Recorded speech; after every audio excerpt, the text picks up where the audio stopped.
well, but I guess somebody figure out a way. And then they can only sue the LLC that way. Yeah, you have to carry liability insurance in case your animals get out and say a car will hit them or whatnot. Well, there you go. Somebody could sue the two of you. If the LLC owned the cattle, then they can only sue you for what the LLC owned, because that's whose cow got out. I got you. And so, yeah, I'd probably do an LLC, and I would carry the liability insurance anyway, but I'd probably do an LLC from a liability standpoint. It'll make the tax thing easier to run all your money through that LLC checking account. You both put enough money in there to buy a few, head, and then you take all your expenses out of there, and all your income goes into there, and if you get ready to split some money up, you write each of you a check. That makes it very easy to do your taxes at the end of the year. Perfect. It gets rid of the general liability of a general partnership. It gets rid of the liability of cow getting in the road, all those kinds of things. So yeah, that probably makes sense. That's probably the way to do it. But be sure you guys talk through, because lots of people, lots of family members don't speak to each other over business deals that have gone bad. Lots of communication, lots of discussions of all possible negative scenarios and how they'd be handled. And if he wants out at some time, how's he get out? If you want out at some time, how do you get out? If it gets any bigger than a certain amount, you agree to split it up and not try to, don't grow this to 1,000 head as a partnership. Don't do that. You'll get yourself into a mess. Mary is in Charlotte, North Carolina. Hi, Mary, how are you? Good. How are you doing, Dave? Better than I deserve. What's up? Well, I kind of have a unique situation, I think. I recently got married, and both of us have businesses that are separate. I'm just starting mine, and my husband's been doing it for about 10 years. Well, we do things completely different. I'm a real concrete thinker. He is always robbing Peter to pay Paul, and it's causing us some problems. So I end up wiping out my business account every month to pay personal bills that aren't getting paid. Together. We put all our money together and all our expenses together, but everything's not getting paid like it should, and I've always paid all my bills on time. So I don't know what to do if I can't get the other person on board with me. How about marriage counseling? Well, I've actually thought about that. No, I'm dead serious. That wasn't a joke. Yeah. I mean, your husband's being so irresponsible, and you're the only grown-up in the house, is what you're describing. Right. That's not different styles. That's stupid and not stupid. Right. That's not a style. Okay. You're being kind. Yeah. He's being irresponsible, and he's too old to be irresponsible. And it's more than just a little aggravating, isn't it? Yeah, it's very aggravating. You're having to be the only one that carries the weight around here because he won't pay attention. Right. And so, I think you need to sit down with him and sometimes a guy like this, and I've worked in these situations for so long, sometimes a guy like this, they really are, he's probably really a really good guy, and he has no idea how pissed off you are. Right. And what I'm saying is you need to take a 2 before and hit him between the eyes. Right. And when he wakes up, explain to him what happened.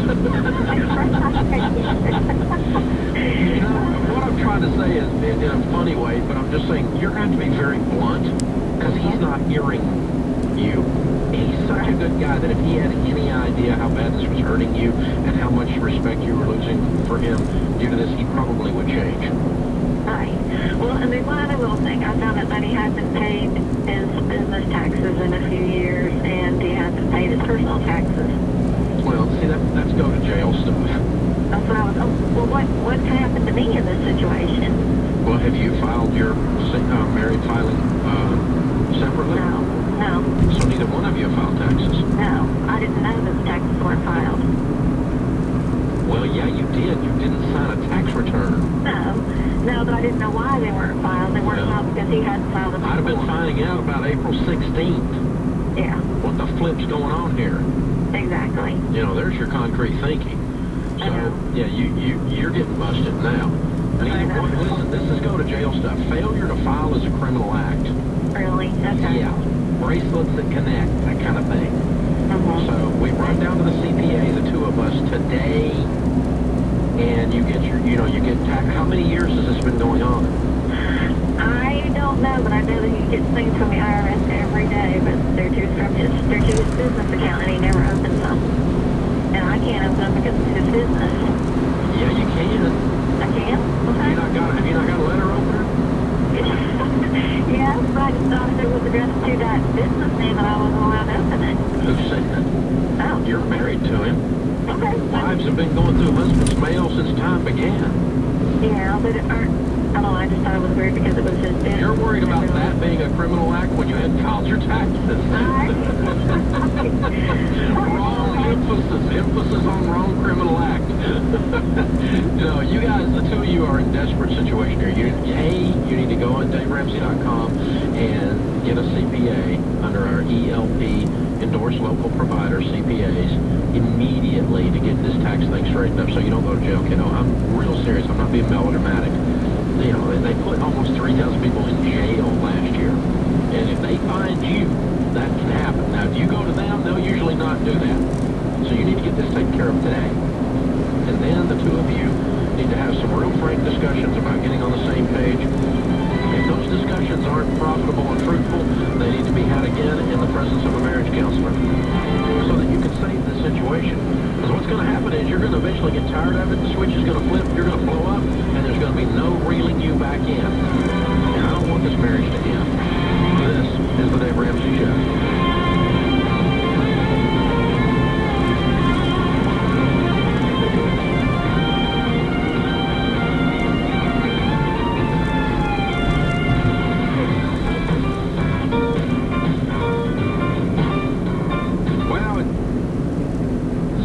A mission. It's no collision. Hold the phone. Don't text. You're angling to be next.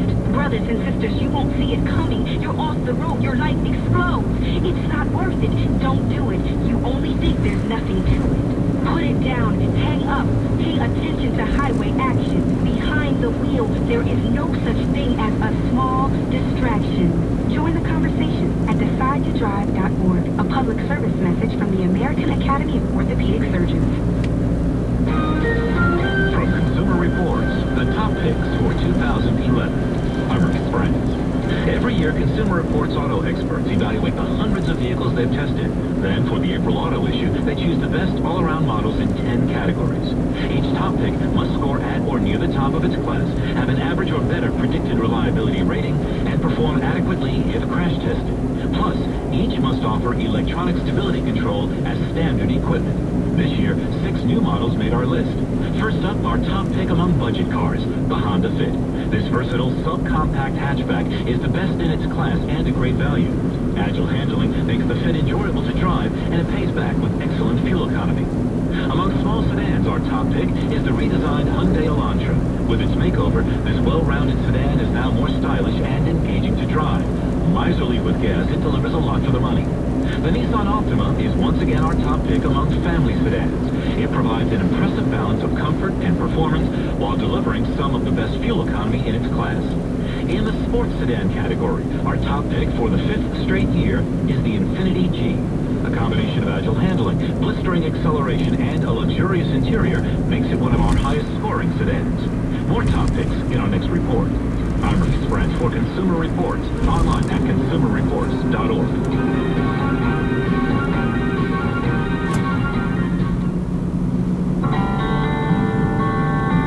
Parents are busy before their babies arrive. They must keep the eggs warm, dry, and safe from predators. And after the eggs hatch, there's more housework to do. I'm Bob Cantor. A little nest keeping on today's Nature Watch.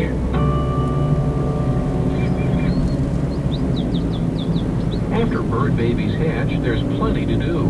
The first step in the cleanup process is to get rid of the empty eggshells. Predators like crows see eggshells and know there are nestlings close by, easy targets for a quick meal. Birds dispose of the shells in different ways. Some birds, such as this American tree sparrow, eat them. Flamingos feed them to their nestlings for a calcium boost. Golden plovers carry the shells away. Cleaning up the nest also means getting rid of fecal sacs. Those are jelly-like packets of baby bird droppings wrapped in membrane. To dispose of the sacs, swallows often drop them over water.